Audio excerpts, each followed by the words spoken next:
Ma femme a aidé ma fille mineure à organiser une fête et lui a acheté de l'alcool, mais maintenant ma fille est en prison et ma femme minimise la situation. Tout le monde autour de moi est soit trop impliqué émotionnellement, soit essaie de rester neutre, alors j'ai besoin de l'avis d'inconnus sur Internet. Ma fille a 17 ans, c'est une élève modèle, elle n'a jamais eu de problème auparavant. C'était la calme de la famille, toujours plongée dans un livre, des écouteurs sur les oreilles, le genre d'enfant à qui on doit dire d'aller prendre l'air. Elle n'est pas parfaite, mais elle a toujours été sérieuse, respectueuse, discrète et intelligente. Ma femme, c'est une autre histoire. Nous sommes mariés depuis 19 ans. Je ne vais pas mentir, ces derniers temps, tout n'a pas été rose. Des hauts et des bas comme tout le monde, des disputes, de la distance, des problèmes de communication. Mais on essayait, du moins c'est ce que je croyais, jusqu'au mois dernier. J'étais en déplacement professionnel pendant 4 jours. Je faisais l'effort d'appeler chaque soir, on faisait des appels vidéo en famille, rien d'anormal. Jeudi soir, tout semblait aller bien. Ma femme m'a dit que notre fille avait invité des amis pour une soirée cinéma, rien d'inhabituel. J'ai dit parfait, souhaite-lui bonne nuit, et j'ai raccroché. Vendredi matin, 6 heures, je reçois un appel d'un numéro inconnu. C'est la police. On m'annonce que ma fille a été arrêtée. Elle est détenue pour consommation d'alcool par mineur, possession dans le but de distribuer de l'alcool et résistance à l'arrestation. J'ai d'abord cru à une arnaque. Je me disais, de quoi parlez-vous? Ma fille est mineure, elle conduit à peine, quelle fête? Puis l'officier me donne l'adresse, c'est la mienne. Je demande, et ma femme? Le policier répond, elle était là, elle n'est pas en garde à vue. Là, je suis perdu et furieux. Je raccroche et j'appelle ma femme immédiatement, pas de réponse. Je rappelle, messagerie vocale. Elle ne me rappelle que 2 heures plus tard. Et quand elle décroche enfin, elle me dit, ce n'est pas aussi grave qu'ils le disent. En réalité, pendant mon absence, ma femme a trouvé que ce serait une bonne idée de laisser notre fille organiser une petite fête à la maison. Elle a acheté de l'alcool, avec sa propre carte, et l'a remis à notre fille de 17 ans et à ses amis comme si c'était le Père Noël au printemps, puis elle est partie. Elle ne voulait pas être la maman ennuyeuse, alors elle s'est absentée quelques heures, laissant 15 mineurs boire librement chez nous. Qu'est-ce qui pouvait bien mal tourner, n'est-ce pas? Les voisins ont appelé la police vers minuit après avoir entendu des cris et cru à une bagarre. Quand les agents sont arrivés, plusieurs adolescents ont essayé de fuir. Ma fille a paniqué et a bousculé un officier quand il a voulu l'arrêter, ce qui lui vaut maintenant une accusation de résistance à l'arrestation. Et ma femme?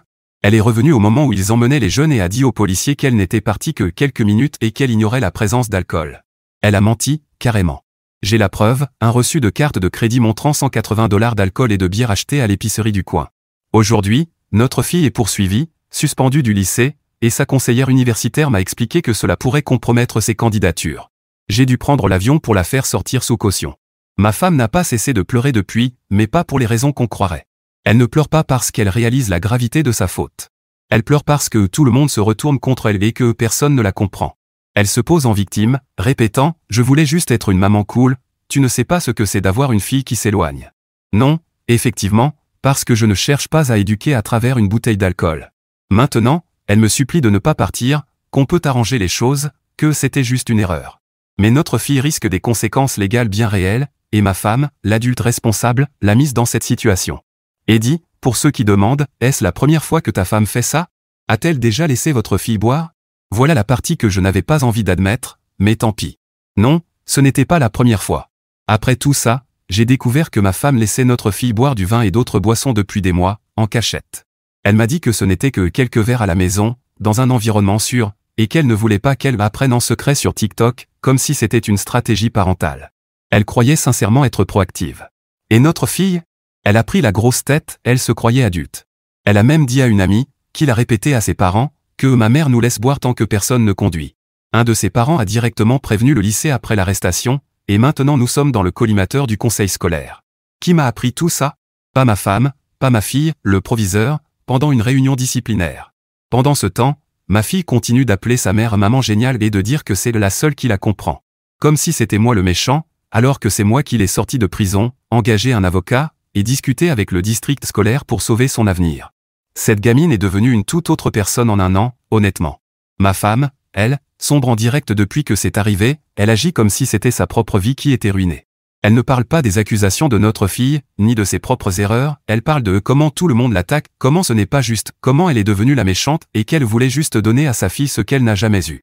Elle dort dans la chambre d'amis, non pas parce que je l'ai demandé, mais parce qu'elle ne se sent pas émotionnellement en sécurité et quand je suis en colère. Sa sœur m'a envoyé un message pour me demander si je pensais vraiment divorcer pour une seule erreur. Je ne sais pas. Cela fait 19 ans, un prêt immobilier, une fille ado qui idolâtre sa mère. Mais quand je regarde ma femme aujourd'hui, je ne la reconnais plus. Elle a menti, mis en danger notre fille, et refuse d'assumer. Je crois qu'elle a préféré être la maman cool plutôt que la mère responsable.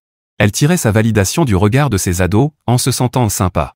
Elle m'a même dit une fois, je préfère être la mère à qui ils font confiance que celle dont ils se cachent. Félicitations. Maintenant, notre fille a un casier et croit que boire à 17 ans est juste une phase normale. Bonus, la fête ne s'est pas limitée à boire. J'ai appris par l'avocat qu'il existe des enregistrements de caméras piétons, je ne les ai pas encore vus, mais c'est dans le rapport, où un officier mentionne avoir trouvé un emballage de préservatifs usagés dans notre salle de bain d'amis. Ça, c'est nouveau. Ma femme jure qu'elle n'était pas au courant, dit que notre fille n'est pas comme ça. Je n'ai même pas répondu. J'ai quitté la pièce. Je ne sais plus quoi faire. L'avocat dit que le meilleur scénario serait la probation, et que son dossier soit effacé à ses 18 ans. Le pire, que cela la suive dans ses candidatures à l'université et ses futurs emplois, tout ça parce que sa mère a préféré être aimée plutôt que respectée. Mise à jour 1. Depuis mon premier message, j'ai été submergé d'appels, l'avocat, l'administration du lycée, ma belle-sœur, même mon propre père qui voulait comprendre ce qui se passe. Pendant ce temps, ma femme erre dans la maison comme si c'était elle qu'on avait arrêtée, assise dans le noir, pleurant sur son sort, disant que tout le monde l'attaque et qu'elle voulait juste être amusante pour une fois. On a eu une discussion, ou plutôt une dispute. Je lui ai dit clairement, tu as mis notre fille dans une situation qui a fini par son arrestation. Elle m'a répondu, ça ne devait pas dégénérer. Je voulais juste qu'elle passe une soirée d'ado normale. C'est là que j'ai commencé à faire le lien. Cette fête, celle qui a été interrompue par la police, n'a pas été improvisée pendant mon absence. Il y avait une préparation, playlist, déco, table installée. On ne fait pas tout ça pour une première fois. Alors j'ai creusé. J'ai vérifié les relevés bancaires. Et là, bingo, 3 autres achats d'alcool depuis décembre. Même magasin, même créneau horaire, toujours en après-midi, juste avant le week-end. Ensuite, j'ai regardé les caméras. On a une caméra de porte qui s'active au mouvement. En scrollant les 3 derniers mois, j'ai vu défiler des dizaines de visages d'ados, toujours les mêmes, entrant et sortant avec des sacs à dos. Sur une vidéo, on voit même un gamin avec un gobelet rouge à la main, un samedi à 15 h. Je l'ai confronté à nouveau. Depuis combien de temps ça dure? Elle m'a juste regardé, sans rien dire, puis s'est remise à pleurer. Je lui ai dit qu'elle ferait mieux de penser à prendre un avocat, parce que si les procureurs découvrent qui a acheté l'alcool, elle sera également poursuivie. Là, elle a commencé à paniquer, ne rend pas ça plus grave, ne l'aggrave pas. Elle a dit, si on reste unis et qu'on la soutient, ils seront plus cléments. Il faut juste qu'on reste une famille. Une famille? Sérieusement? Tu as remis une bouteille de vodka à une mineure et tu es parti. Ne me parle pas d'unité familiale quand tu as laissé notre fille porter seule les conséquences de ta faute. Pendant ce temps, ma fille agit comme si de rien n'était. Ce matin, elle s'est levée en disant « Je peux aller à la remise des diplômes ?» Nous l'avons fait asseoir pour lui expliquer les charges retenues contre elle. Sa réaction? Un visage totalement vide, comme si on lui lisait un email ennuyeux. Quand je lui ai dit qu'elle risquait de ne pas pouvoir obtenir son diplôme si les choses continuaient ainsi, elle a levé les yeux au ciel. Ma femme est aussitôt intervenue, elle a peur, c'est sa façon de gérer la situation. On ne doit pas lui mettre plus de pression. De la pression? Nous l'avons sorti de prison, engagé un avocat, et maintenant je passe pour le méchant parce que je lui explique les conséquences? Non, terminer le maternage. Et voilà le coup de grâce. L'avocate de notre fille a appelé et a dit qu'elle devait tout savoir, y compris si l'alcool venait de nous. J'ai répondu oui, ma femme l'a acheté, elle savait qu'il y aurait une fête, et elle a quitté la maison pendant que ça se passait. Quand elle l'a appris, ma femme a explosé. Elle a dit que je l'avais trahi. J'ai répondu non, c'est toi qui m'as trahi en donnant de l'alcool à notre fille pendant mon absence. Ce qui t'arrive, ce sont les conséquences de ta stupidité. Je ne vais pas protéger une adulte de ses propres erreurs pendant que notre fille porte tout le fardeau. Tu veux être la maman cool? Très bien, ton nom figurera sur le dossier au tribunal. Je n'ai aucune idée de comment tout cela va se terminer. L'avocate dit que si le juge est indulgent et que ma fille reste sage, elle pourrait écoper d'une simple probation, mais rien n'est garanti. Pas avec une accusation de résistance, pas avec d'autres parents impliqués, pas quand l'un des jeunes avait 15 ans. Elle est suspendue temporairement, mais cela pourrait devenir une expulsion définitive si la situation s'aggrave, et dans ce cas, ses chances d'entrer à l'université seront réduites à néant. À ce stade, vu son attitude, ce serait peut-être le choc dont elle a besoin. Mise à jour 2. Apparemment, on vit dans un film qui n'en finit pas. Si vous avez lu la dernière mise à jour en pensant « ça ne peut pas empirer », félicitations, vous aviez tort. Voici les dernières 72 heures, car à ce stade j'attends juste que les services de protection de l'enfance débarquent pour m'arrêter d'être resté marié à cette bombe humaine pendant 19 ans. D'abord, le lycée a enfin réagi. Nous avons reçu un appel du proviseur puis du représentant du district. Ma fille est désormais officiellement exclue pour le reste du semestre. 3 autres parents ont contacté le conseil scolaire avec des captures d'écran, vidéos et témoignages affirmant que leurs enfants avaient bu de l'alcool chez nous à plusieurs reprises ces derniers mois. L'un d'eux avait même des enregistrements de ma femme, appelons-la Kenobi, plaisantant à propos de livraison de snacks. Cette mère a diffusé l'enregistrement devant le personnel du lycée. L'école a décidé que, puisque cela impliquait la distribution d'alcool à des mineurs sur une propriété proche de l'établissement et une conduite inappropriée continue de la part d'un parent, notre fille ne pourrait pas finir l'année avec sa classe. Elle pourra suivre un programme d'enseignement alternatif, mais pas de bal, pas de cérémonie, pas de remise de diplôme. Ma femme, assise dans la réunion comme un fantôme, presque sans cligner des yeux, et elle a simplement dit « Je ne pensais pas que ça irait aussi loin ». Comme si cette phrase pouvait effacer la réalité. Prochaine bombe, on nous menace d'un procès. Oui. Une autre mère, appelons-la Cathy, évidemment, a découvert que sa fille de 15 ans était à la fête. Apparemment, elle ne le savait pas sur le moment, et maintenant elle est furieuse. Elle m'a appelé personnellement. J'ai décroché, pensant que ce serait une discussion calme. Au lieu de ça, si votre femme ne s'excuse pas d'avoir fourni de l'alcool à ma fille, je vous poursuivrai tous les deux pour mise en danger d'un mineur. J'ai essayé d'expliquer que je n'étais pas au courant, que je n'étais pas là. Elle s'en fichait. Elle a dit qu'elle avait déjà un avocat de famille en train de rédiger la plainte. Sa fille a vomi du sang le lendemain matin après avoir mélangé vodka et autres substances. Elle a dit qu'elle aurait pu mourir et elle n'a pas tort. J'ai raconté l'appel à ma femme. Elle a dit, elle cherche juste quelqu'un à blâmer, notre fille ne l'a pas forcée à boire. Madame, vous avez acheté l'alcool, organisé la fête et quitté les lieux. Cette femme vit dans un autre monde. Et là, tout part complètement en vrille.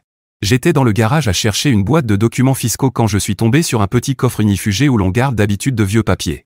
Je ne l'ouvre jamais, mais quelque chose m'a poussé à le faire. À l'intérieur, un vieux carnet, comme un journal intime d'adolescente. Des pages et des pages de notes où ma femme écrivait son désir de revivre sa jeunesse à travers notre fille. Je n'exagère pas. Des phrases réelles comme « Elle a ce que j'ai manqué. Je veux qu'elle me voie comme quelqu'un qui comprend, pas comme la mère stricte que j'ai eue.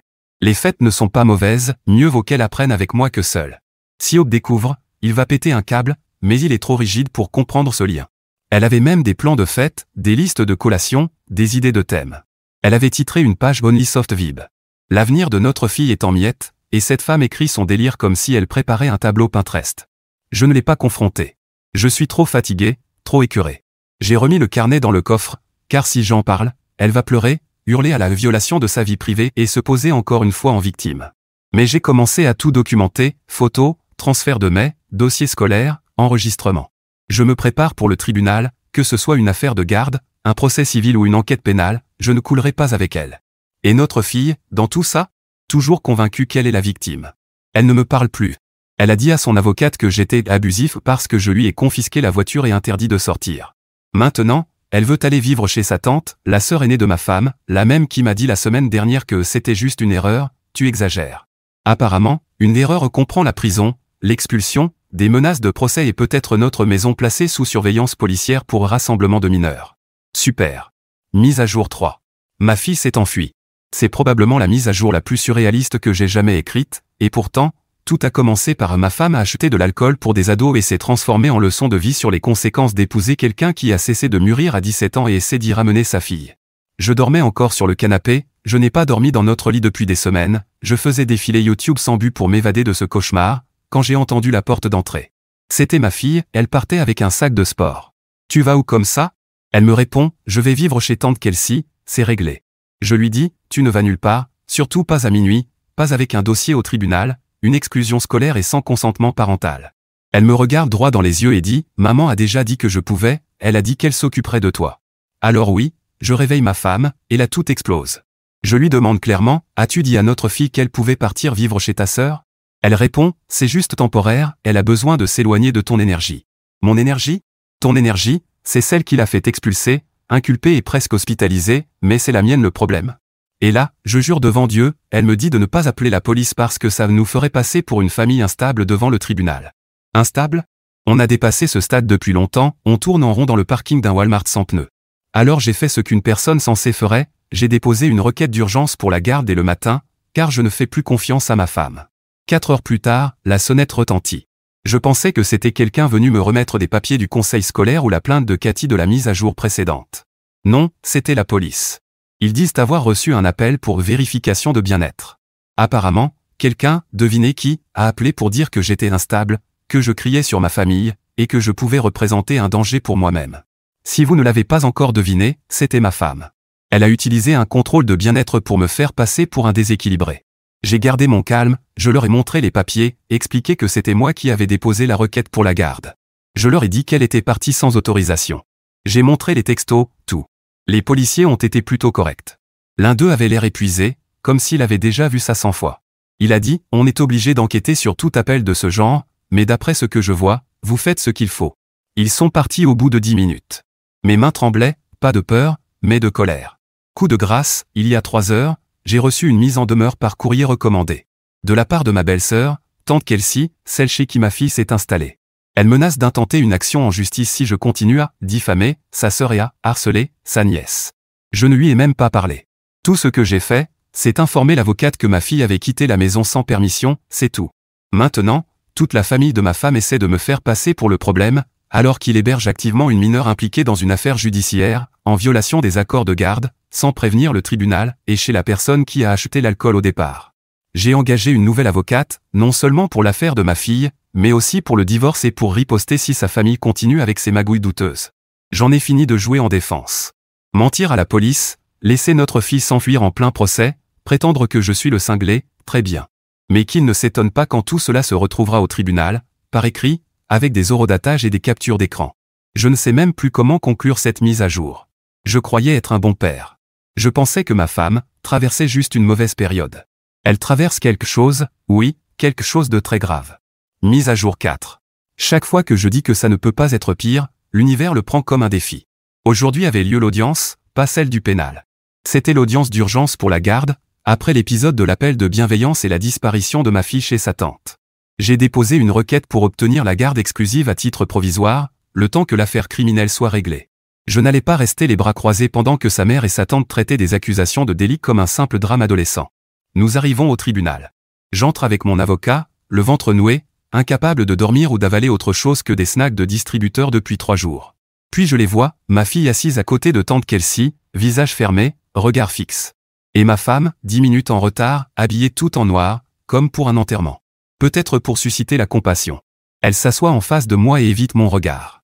La première moitié de l'audience est purement procédurale. Le juge pose des questions. Mon avocat explique pourquoi j'ai déposé la requête, le déménagement non autorisé, l'environnement dangereux, etc. Puis le juge se tourne vers ma femme et lui demande si elle souhaite répondre. Et là, cette femme, celle avec qui j'ai bâti une vie, regarde le juge droit dans les yeux et déclare « Il exagère tout. Je n'ai jamais donné d'alcool à notre fille. Je n'étais même pas à la maison quand la fête a eu lieu, j'étais chez une amie. Je ne savais rien de ce qui se passait. » Elle a menti sous serment. J'ai failli me lever. Mon avocat a posé une main sur mon épaule pour m'empêcher de bouger. Puis vient notre tour. Votre honneur, nous souhaitons soumettre des preuves supplémentaires. Le juge accepte. Nous présentons les captures d'écran, l'historique de commande des courses, les enregistrements de la caméra de porte où on la voit sourire en lançant sa petite blague, et le carnet. Oui, le journal de la Cool Mom de la mise à jour 2, photocopié. Nous remettons tout. Le juge lit la première page, s'arrête et demande, c'est la défenderesse qui a écrit ça? Mon avocat acquiesce. Silence. Ma femme a eu l'air de voir la grande faucheuse entrer dans la salle avec un dossier sous le bras. Et voici le moment que je n'oublierai jamais. Le juge se tourne vers ma fille, souhaitez-vous vous exprimer? Elle hésite, regarde sa tante, puis sa mère, et dit, je ne savais pas pour le carnet, ni qu'elle avait menti sur la fête. Je pensais que je la protégeais, mais c'est elle qui a tout laissé faire, tout. Je croyais qu'elle me soutenait, mais elle voulait juste éviter d'avoir des ennuis. C'était comme voir du verre se fissurer au ralenti. On pouvait pointer l'exact instant où ma fille a compris que sa mère n'était pas seulement cool, elle était dangereuse. Le juge m'a accordé la garde légale et physique temporaire complète, avec effet immédiat. Ma fille rentre avec moi, par ordre du tribunal. Ma femme n'a droit qu'à des visites supervisées, approuvées par la cour après la clôture de l'affaire pénale. Tante Kelsey? Le juge l'a réprimandée pour avoir hébergé une mineure en pleine enquête judiciaire et lui a dit qu'elle avait de la chance de ne pas être poursuivie. Première fois qu'elle se taisait depuis 1 mois. Nous avons quitté le tribunal dans le silence. Ma fille n'a presque rien dit en voiture. À mi-chemin, elle a murmuré, je ne sais pas pourquoi je l'ai écoutée. Le chemin sera long. Les charges sont toujours en cours et son avocate travaille sur un accord de plaidé coupable. L'expulsion de l'école, elle, est maintenue. Mise à jour 5. J'aimerais pouvoir dire que tout le monde a eu ce qu'il méritait, mais ce n'est pas ce genre d'histoire. Alors, les charges, après des semaines de stress, d'audience et de ma fille fondant en larmes en plein rendez-vous juridique comme si elle était accusée de meurtre, nous avons enfin eu une décision. Le procureur a proposé une suspension de jugement. Cela signifie pas de condamnation sur son casier si elle respecte les conditions suivantes: 200 heures de travail d'intérêt général, un programme d'éducation sur l'alcool, un suivi psychologique, tolérance zéro pour l'alcool et les drogues pendant 1 an, des tests aléatoires et un réexamen complet du dossier dans 6 mois. Si elle réussit tout ça sans faute, elle n'aura aucun antécédent judiciaire. C'est ce que nous espérions, ce que nous voulions plus que tout. Cela lui donne une seconde chance. Mais cela lui a aussi fait prendre de plein fouet la réalité qu'elle fuyait. Elle n'a pas parlé pendant 2 jours après le tribunal, a à peine mangé, et resté enfermée dans sa chambre. Elle n'a même pas envoyé de message à ses amis. Je crois que c'est enfin entré, ce n'était pas juste des bêtises d'ado, comme le disait sa mère, c'était un désastre évité de peu. L'autre soir, elle est venue dans la cuisine et a dit « Je croyais que j'étais déjà adulte. Je pensais que maman me laissait être libre. » Nous ne parlons presque pas de sa mère, en ce moment. Ma fille ne demande pas à la voir, je n'en parle pas. Non pas par rancune, le silence, pour l'instant, semble plus sûr. La partie à laquelle je ne m'attendais pas, souvenez-vous, dans la mise à jour 4, quand j'ai dit que ma femme avait menti au tribunal malgré les preuves. Il se trouve que le procureur n'a pas du tout apprécié. La semaine dernière, elle a été inculpée, pour contribution à la délinquance d'un mineur. C'est un délit mineur, pas un crime, mais quand même, désormais, c'est son problème. Elle n'a pas été arrêtée, elle n'est pas en prison, mais les officiers se sont rendus à son appartement pour lui remettre la citation.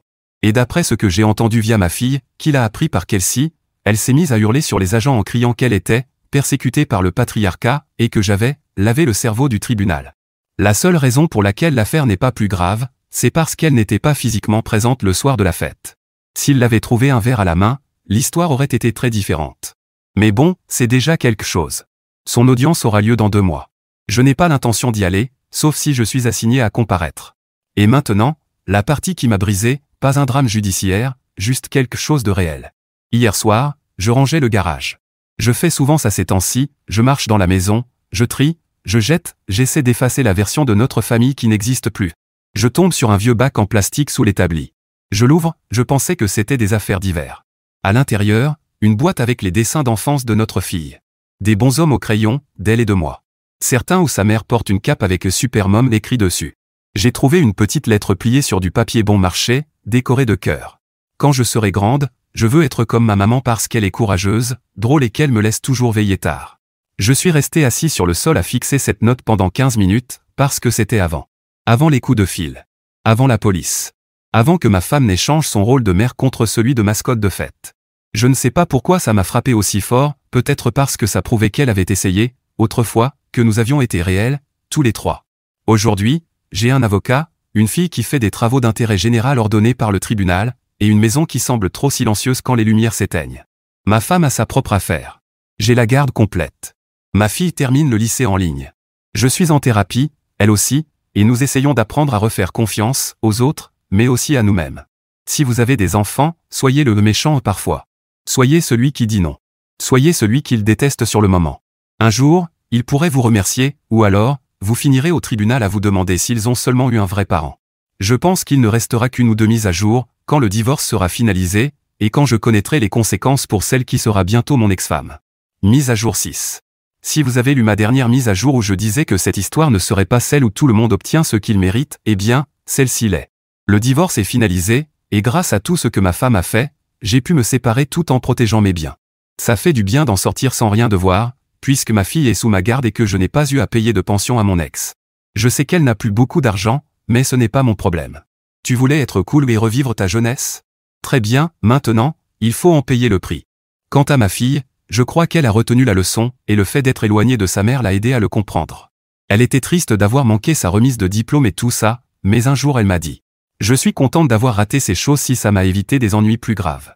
Je te suis vraiment reconnaissante de ne pas avoir abandonné et d'avoir été plus stricte que maman. » J'ai été ému, parce que ça prouvait que tout cela n'avait pas été en vain. Être un parent strict, c'est difficile, mais il y a des récompenses. Être un parent cool, ça a des conséquences. Non seulement j'ai remis ma fille sur le bon chemin, mais nous avons réparé notre lien. Elle part à l'université maintenant, et je vais probablement vendre cette maison, j'ai besoin de plus petit, maintenant que je vis seul. Puis est venu le procès contre mon ex, mensonge, corruption de mineurs, et quelques autres joyeusetés. Certains des autres parents concernés par ces faits ont participé à l'affaire. Je leur ai parlé, pas pour les pousser à faire quoi que ce soit, juste pour leur expliquer ma position et éviter toute poursuite. Cela les a rendus encore plus furieux contre ma femme. Ils en ont profité pour remettre davantage de preuves. Résultat, mon ex va purger 6 mois de prison, et aura un casier judiciaire.